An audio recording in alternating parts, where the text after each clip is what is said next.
दोस्तों, आज की इस वीडियो में हम आपको कुछ ऐसी खतरनाक जगहों के बारे में बताने वाले हैं जिनके बारे में जानने के बाद आप पूरी तरह से चौंक जाएंगे, क्योंकि इन जगहों के बारे में आज तक कोई कुछ भी नहीं जानता है और जानेगा भी कैसे, क्योंकि वहां तक पहुंचना असंभव जो है।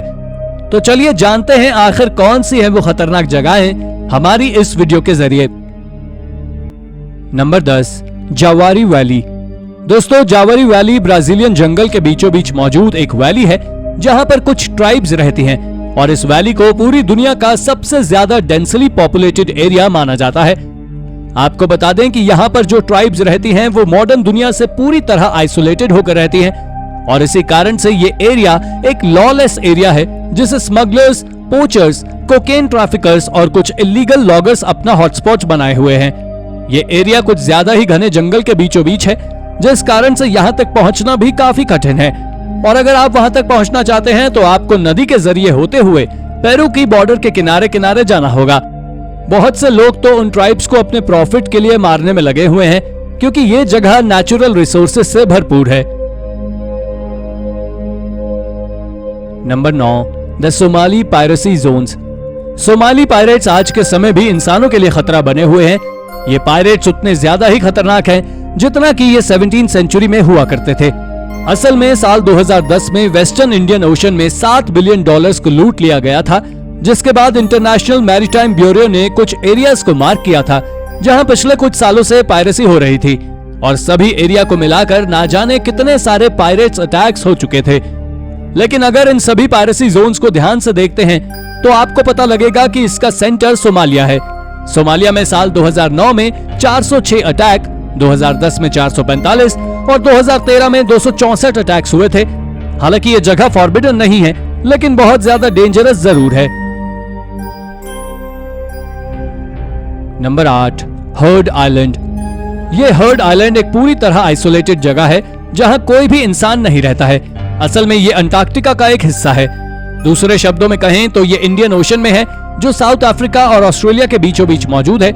इस जगह को बहुत से लोग ऑस्ट्रेलियन हवाई भी कहते हैं, लेकिन जहां बहुत कम लोग जाते हैं। ये आइलैंड करीब 30 मील लंबा है, जो बड़े बड़े पहाड़ों और बर्फ के ग्लेशियर से भरा पड़ा है। इस आइलैंड पर सबसे ऊंचे एरिया को बिग बेन कहा जाता है, जहां एक एक्टिव वोल्केनो भी मौजूद है, जिस कारण से ये पूरी दुनिया का सबसे आइसोलेटेड आइलैंड है। एक्सपर्ट्स का कहना है कि यह आइलैंड और भी काफी बड़ा होता अगर इस पर लावा और आइस का बैटल नहीं चल रहा होता, क्योंकि जैसे ही लावा वोल्केनो से बाहर आता है वो तुरंत ही ठंडा हो जाता है। नंबर 7, कोली हिल्स। कोली हिल्स एक ऐसी जगह है जहां पूरे प्लैनेट का सबसे खतरनाक रास्ता है, जो कहीं और नहीं बल्कि हमारे भारत में ही शामिल है। आपको बता दें कि पहली बात तो ये कि ये एक हिल है, जिससे आप इस बात का अंदाजा तो लगा ही सकते हैं कि हिल्स पर गाड़ी वाहन चलाना कितना खतरनाक होता है। पर इसके साथ ही इस हिल पर 70 हेयरपिन टर्न भी हैं और अगर आपकी नजर इस हिल पर ड्राइव करते वक्त जरा सी भी झपकती है या आपसे कोई तिनके बराबर गलती भी होती है तो इसका सीधा रिजल्ट आपकी मौत होगा। ये पूरा रास्ता कुल 29 मील लंबा है और जिसकी हर एक मील खतरों से भरी हुई है और इसी कारण से इस कोली हिल्स को माउंटेन ऑफ डेथ भी कहा जाता है। और यहाँ की रोड को रिपेयर करना भी थोड़ा कठिन है, जिस कारण से ये रोड खराब है।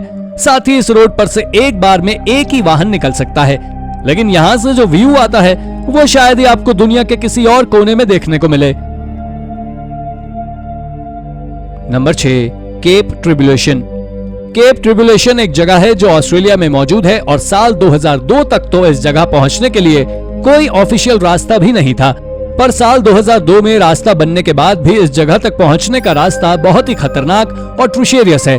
लेकिन अब आप सोच रहे होंगे कि आखिर इस जगह में ऐसा क्या है, तो आप जान ले कि इस जगह पर मौजूद बीचेस को पूरी दुनिया के सबसे सुंदर बीचेस में से एक माना जाता है और अगर देखा जाए तो इसके सुंदर होने का कारण भी इसका आइसोलेशन ही है। और तो और 1960s के पहले तक तो इस जगह पर कोई आया तक नहीं था, जिस कारण से ये यहाँ की सैंड बिल्कुल स्नो की तरह सफेद है। पर इसके बावजूद भी यहाँ पूरी दुनिया के सबसे खतरनाक बीच है, जहाँ स्विम करना तो छोड़ो, जाना तक मना है, क्योंकि वहाँ कई खतरनाक और जहरीले सी क्रीचर्स भी रहते हैं। Number 5, granite mountain. दोस्तों, ये जीसस क्राइस्ट की चर्च है जो ग्रेनाइट माउंटेन के टॉप पर मौजूद है, जिसमें एक वॉल्ट भी मौजूद है और इसे माउंटेन के कोने पर बनाया गया था। ये यूटाह की सॉल्ट लेक सिटी के पास ही मौजूद है। इसके अंदर जो वॉल्ट है वो वॉल्ट मॉर्मन चर्च से बिलोंग करता है, जो देखने में ऐसा लगता है कि जैसे इसे यूनाइटेड स्टेट्स की मिलिट्री ने बनाया हो। दरअसल बात कुछ ऐसी है कि इस वॉल्ट के अंदर 3.5 बिलियन इमेजेस रोल मौजूद हैं, जिसके बारे में ऐसा माना जाता है कि ये किसी फैमिली का रिकॉर्ड है। और तो और इसी जगह से 2.4 मिलियन माइक्रोफिल्म्स के रोल को भी खोजा गया था। अगर देखा जाए तो पता लगता है कि ये पूरी जीनेलॉजिकल हिस्ट्री है। ये चर्च करीब 700 फीट की गहराई पर पत्थरों के बीचों बीच मौजूद है, जिसमें 14 टन के तो कई सारे डोर्स ही हैं, जिसको अमेरिकन वर्जन ऑफ वैटिकन के नाम से जाना जाता है। Number 4, Woomera range complex. Woomera range complex पूरी दुनिया के सबसे बड़े मिलिट्री बेस में से एक है, जिसके बारे में जानने के बाद आपके होश उड़ जाएंगे।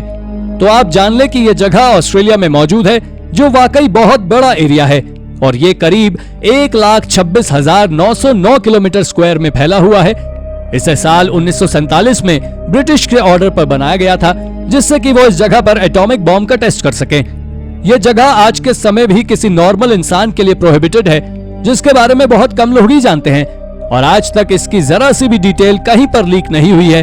तो आखिर इस एरिया के अंदर ऐसी क्या रिसर्च चल रही है जिसके बारे में किसी को कुछ भी नहीं पता है? वैसे आपका इसके बारे में क्या मानना है, हमें कमेंट करके जरूर बताएं।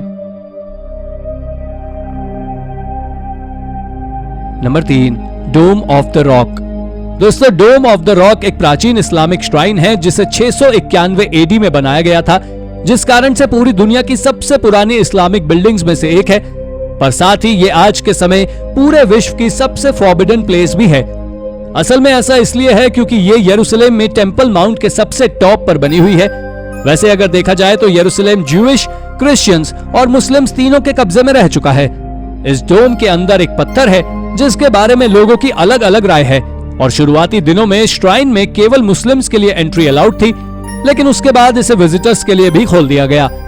पर साल 2000 में जब इस जगह इजराइल के प्रधानमंत्री आए थे, तब या कहें उसके बाद से इस जगह को दोबारा केवल मुस्लिम्स की एंट्री को अलाउ कर दिया गया था, जिसके बाद से ये फॉरबिडन प्लेसेस की लिस्ट में शामिल है। Number 2, the Cyprus buffer zone. ये बात आज से 50 साल से भी ज्यादा पुरानी है, जहां सिप्रस के नेशनल गार्ड आज भी मौजूद हैं, क्योंकि यही वो जगह है जहां सिविल वॉर हुआ था। जब ये सिविल वॉर हुआ था तब ये जगह पूरी तरह से खून से भर गई थी और गोलियां तब भी चलती जा रही थी, और इसी के बाद वहां एक बफर जोन बना दिया गया था, जिसे यूनाइटेड नेशंस के द्वारा कंट्रोल किया जाता था। इसे 1964 में बनाया गया था, जिसे 1974 में बढ़ा दिया गया था। आपको बता दें कि यह बफर जोन पूरे आइलैंड पर करीब 112 मील लंबा और 4.6 मील चौड़ाई में फैला हुआ है। ये पूरी दुनिया की सबसे फॉरबिडन प्लेसेस में से एक है। असल में बात कुछ ऐसी है कि इस बफर जोन के अंदर किसी को भी जाना अलाउड नहीं है। दूसरे शब्दों में कहें तो ये वही जोन है जो नॉर्थ कोरिया और साउथ कोरिया को बांटता है। इस बफर जोन के अंदर एक निकोशिया इंटरनेशनल एयरपोर्ट भी मौजूद है, लेकिन वो आज के समय एक खंडर से ज्यादा कुछ भी नहीं है। Number 1, forbidden Ethiopian church. दोस्तों, अब हम आपको जिस चीज के बारे में बताने वाले हैं उसका जिक्र आपको बाइबल में भी मिलता है।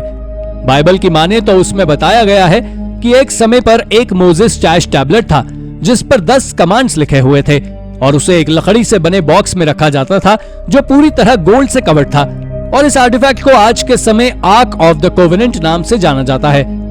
ये आर्टिफैक्ट्स आर्कियोलॉजिकल हिस्ट्री की सबसे बड़ी मिस्ट्री बनी हुई है। बाइबल में बताया गया है कि ये आर्क यरूशलेम के सोलोमन टेंपल में स्थित है, जिसे 586 बीसी में बनाया गया था, लेकिन उसके बाद यरूशलेम को किंग नेबुशadnezzar II के द्वारा डिस्ट्रॉय कर दिया गया, और तभी से ये आर्क मिसिंग है, जिसके बारे में ऐसा माना जाता है कि इसे नाइट टेम्पलर्स के द्वारा चुराया गया था, और ये एक फ्रेंच कैथेड्रल के नीचे सुरक्षित है। पर कुछ ऐसा भी कहते हैं कि ये अलेक्जेंडर द ग्रेट की टूम में है। तो वहीं बहुत से लोगों का मानना है कि ये सेंट मैरी ऑफ जियोन की चर्च में मौजूद है, जो आज के समय दुनिया की सबसे फॉरबिडन चर्चेज में से एक है।